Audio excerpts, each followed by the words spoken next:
क्या आप जानते हैं कि पिछले करीब 25 दिनों से रोज देश में 80 ट्रेनें कैंसिल हो रही हैं। क्या आपको पता है कि पिछले करीब एक महीने में रोजाना 50,000 रेल टिकट रद्द हो रहे हैं।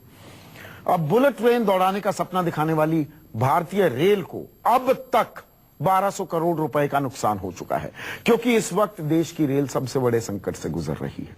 क्यों? वजह क्या है? इस रिपोर्ट में देखिए।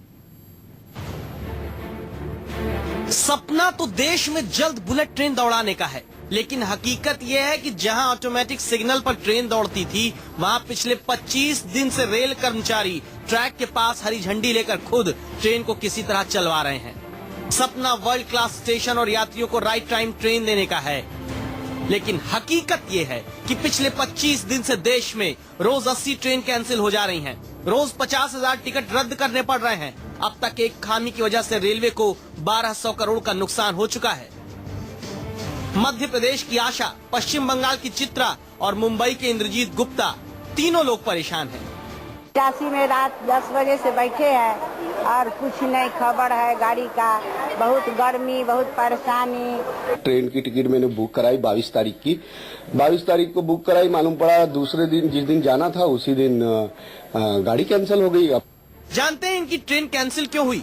क्यों इन्हें और इनके जैसे हजारों मुसाफिर को रोज परेशान होना पड़ रहा है? इसकी पूरी कहानी सुनिए। यह है मध्य प्रदेश का इटारसी जंक्शन।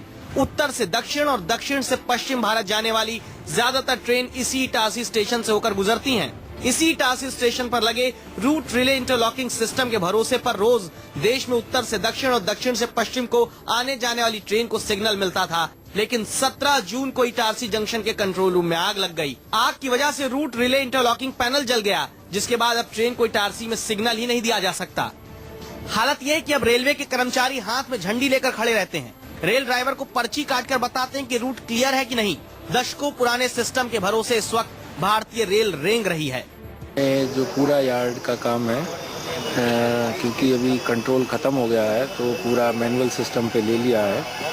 मैनुअल सिस्टम पे चलाने के लिए 7 हमने टेम्परेरी वर्क स्टेशन यार्ड में लगा दिए हैं। और 17 जून को ये जो घटना हुई, दुर्घटना कहा जाए, आग की वजह से आरआरआई पैनल जल गया।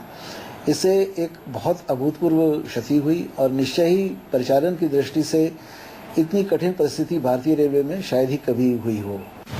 रेलवे के अधिकारी भी मानते हैं कि ऐसा संकट पहली बार रेलवे देख रहा है। 1000 इंजीनियर और कर्मचारी इस वक्त दिन रात लगे हुए हैं उस सिस्टम को दुरुस्त करने में, जिसके कारण रोज 50,000 टिकट कैंसिल करने पड़ रहे हैं। रेलवे के अफसर कहते हैं उन्हें इस संकट ने सोचने के लिए मजबूर कर दिया। फाइटिंग के लिए हम लोग अलग मेजर्स ले रहे हैं, लेकिन साथ ही साथ में ये भी हम लोग विचार कर रहे हैं कि इस तरह की अगर कोई ओकेजन हो जाता है तो उसमें हमारा कोई बैकअप प्लान होना चाहिए। उसके लिए हम लोग वर्क कर रहे हैं। कुछ सवाल है जिनका जवाब मिलना बहुत जरूरी है। जिस स्टेशन पर इतना अहम सिस्टम लगा था, वहाँ आग से सुरक्षा का इंतजाम क्यों नहीं था? अगर सिस्टम खराब हो गया तो उसे चालू करने में इतना वक्त क्यों लग रहा है? क्यों नहीं कभी रेलवे ने सोचा ऐसे हालात में बैकअप प्लान क्या होगा? और जो 1000 करोड़ से ज्यादा का नुकसान देश को उठाना पड़ रहा है, उसका जिम्मेदार कौन है? मुंबई से इंद्रजीत सिंह और दिल्ली से कुंदन सिंह के साथ आशीष मालवीय, इटारसी न्यूज 24। तो भारतीय रेल तो ट्रैक से उतरती दिख रही है।